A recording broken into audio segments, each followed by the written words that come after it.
Praise the lord everyone. प्रभु यीशु मसीह के मीठे और मधुर नाम में आप सभी को जय मसीह की। पिता परमेश्वर का प्यार, उसका अनुग्रह आप सभी पर हमेशा हमेशा बना रहे। मेरे प्रियो, आज जो प्रकाशन मुझे मिला है खुदावन की तरफ से, वो मैं आप लोग से शेयर करने जा रही हूँ।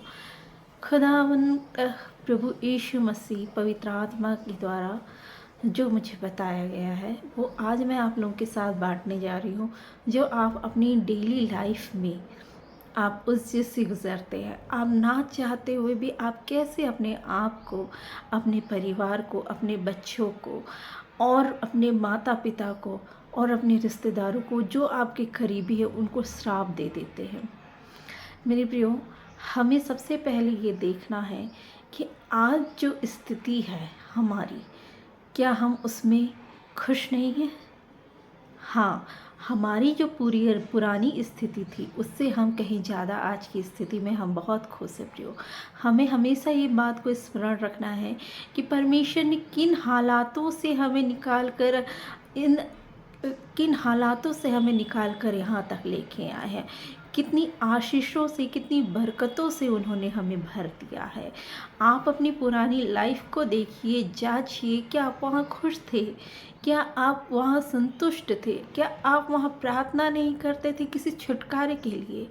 हाँ, बिल्कुल आप प्रार्थना करते थे, छुटकारे के लिए प्रार्थना करते थे। आप बहुत सारी प्रॉब्लम्स आपकी लाइफ में थी, उन सब चीज़ों से निकलने के लिए प्रार्थना करते थे। लेकिन जब आज हम यहाँ हैं, जब परमेश्वर ने आशीषों से भर दिया है, तब भी बहुत सारे लोग हैं जो कुड़कुड़ाते और बुड़ाते हैं, बिल्कुल उन इज़राइलियों की तरह जो मिस्र से निकाल के लेके आ गए थे परमेश्वर यहोवा के द्वारा।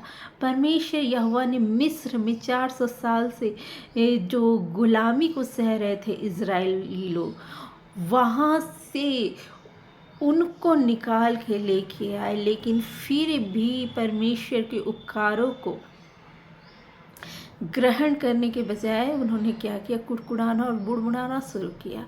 आज बहुत सारे ऐसे लोग हैं जब पढ़ते हैं इस चीज़ को बाइबल में, तो वो बोलते हैं हम होते तो हम ऐसा नहीं करते।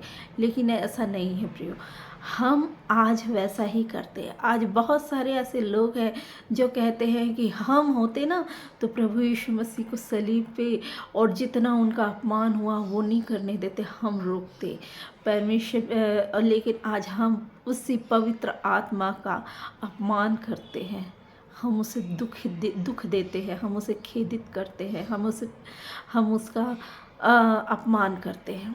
मेरे प्रियो, हमको ये देखना है, हमको ये समझना है कि जो हालात हमारे थे उससे परमेश्वर ने हमें यहाँ लाया।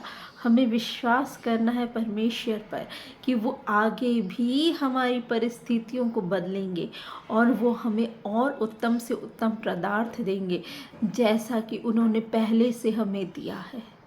हमें अपने आप को मजबूत करना है। कई दफ़ा ऐसा होता है कि पत्नियां जो होती हैं वो कोसती हैं, पति जो होता है वो कोसते हैं, वो श्राप देते हैं एक दूसरे को, अपने जीवन को श्राप देते हैं।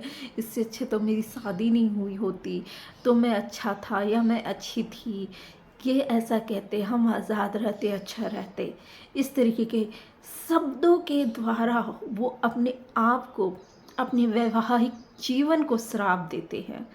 वो अपने वैवाहिक जीवन को श्राप देते हैं। कई बार पेरेंट्स जब बहुत ज़्यादा सांसारिक परेशानियों में आ जाते हैं तो वो क्या करते हैं, वो कहीं गुस्सा नहीं निकाल पाते तो वो बच्चों को बोलने लगते कि तुम्हारी वजह से हम इस घर में हैं। अदरवाइज़ हस्बैंड वाइफ दोनों की बात कर रही हो, अदरवाइज़ हम तो पहले ही इस वाइफ को या हस्बैंड को छोड़ के चले गए रहते। आप इस तरीके से अपने बच्चे को श्राप दे रहे हैं। अगर तू नहीं होता या तू नहीं होती, बच्चे को बोलते हैं, तो हम चले जाते। आप समझ रहे हैं इस बात को कि कैसे आप खुद से अपने आप को, अपने अपने परिवार को और अपने जीवन को, अपने बच्चों को, अपने घर में रहने वाले हर एक सदस्यों को अपने मुंह से श्राप दे रहे हैं। वचन कहता है कि हमारे मुख में, हमारे जीव में आशीष और श्राप दोनों बसती है। हमें अपनी जीभ का जो इस्तेमाल है बड़े सोच समझ के करना है। हमको क्या बोलना है क्या नहीं बोलना है, हमको इस बात को बहुत ज़्यादा सोचना समझना है और फिर उसके बाद हमें बोलना है। लेकिन हम इस जब क्रोध में आते हैं, जब हम परेशान रहते हैं, तो हम सब चीज़ों को भूल जाते हैं और अपने मुख से श्राप को निकालते हैं, अपने मुख से श्राप को निकालते हैं, कंटिन्यू उसे निकालते रहते हैं। मेरे प्रियो, हमें उस चीज़ को बचाना है, उस चीज़ से बचना है और हमें आगे बढ़ते जाना है। तो हमें इन सब से बच के रहना है, हमें अपनी ज़ुबान को कंट्रोल में रखना है ताकि हम इन श्रापों से बच सके। याद रखिए, जब भी आप ट्रकों में पड़ते हैं, शैतान आपके सामने ऐसे हालातों को लाता है, चाहे वो आपके हस्बैंड के द्वारा हो। सबसे पहले वो उन्हीं को यूज़ करेगा जो आपके सबसे करीबी हैं, चाहे वो माता पिता हो, बच्चे हों, हस्बैंड हो, वाइफ हो, या कोई ऐसा घनिष्ठ मित्र हो जिसके बिना आप जिससे आप बहुत बातें करते हैं, शेयर करते हैं अपनी बातों को। तो उनके द्वारा वो आपकी लाइफ में ट्रबल्स को लाएगा, परेशानियों को लेके आएगा। ठीक है, तो इसीलिए सबसे पहले तो आपको अपने जीवन में सबसे महत्वपूर्ण स्थान जो है वो परमेश्वर को देना है, प्रभु यीशु मसीह को देना है।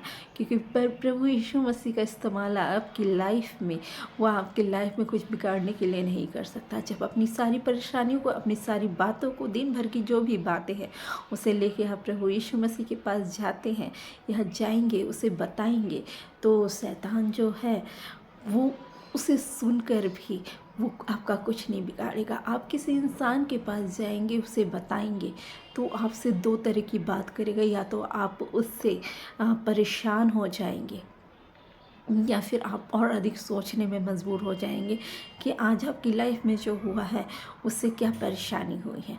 तो मेरे प्रिय, पहला स्थान जो है प्रभु यीशु मसीह को दीजिए और जो चीज़ आपके पास अभी है उसे वैल्यू दीजिए, उस आशीष में आनंदित हो जाइए। और अब जहाँ भी हैं वहाँ परमेश्वर अपनी चाल चलन से, अपने व्यवहार से प्रभु यीशु मसीह को प्रकट कीजिए ताकि लोग जानने पाएँ कि हम किसके बच्चे हैं, हम किसके बच्चे हैं। हम प्रभु यीशु मसीह के बच्चे हैं। हम पिता परमेश्वर के, प्रभु यीशु मसीह ने कहा वो हमें अपनी संतान की तरह रखना चाहते, वो मुकुट हमें देना चाहते हैं, जीवन का मुकुट, और वो चीज़ हमें देना चाहते हैं जिसके लिए हम बुलाए गए हैं। तो मेरे प्रियो, मैं यही उम्मीद करती हूँ आज के वचन से आप सभी ने सीखा होगा कि हमें कैसे अपने जीवन में परिवर्तन को लेके आना है और जो भी हालात चल रहे हैं उसमें अपने आप को श्राप या अपने परिवार को, अपने बच्चों को श्रापित नहीं करना है। बोल बोल के अपनी ज़ुबान को कंट्रोल में रखना है और बोल बोल के उसे श्रापित नहीं करना है, परंतु आशीष वचन बोलिए अपने बच्चों के लिए। आशीष वचन बोलिए अपने बच्चों के लिए, अपने परिवार के लिए, हर एक सदस्य के लिए आशीष वचन बोलिए। आप सभी को प्रेज़ द लॉर्ड। पिता परमेश्वर का प्यार और उसका अनुग्रह आप सभी पर हमेशा हमेशा बना रहे। Praise the lord everyone.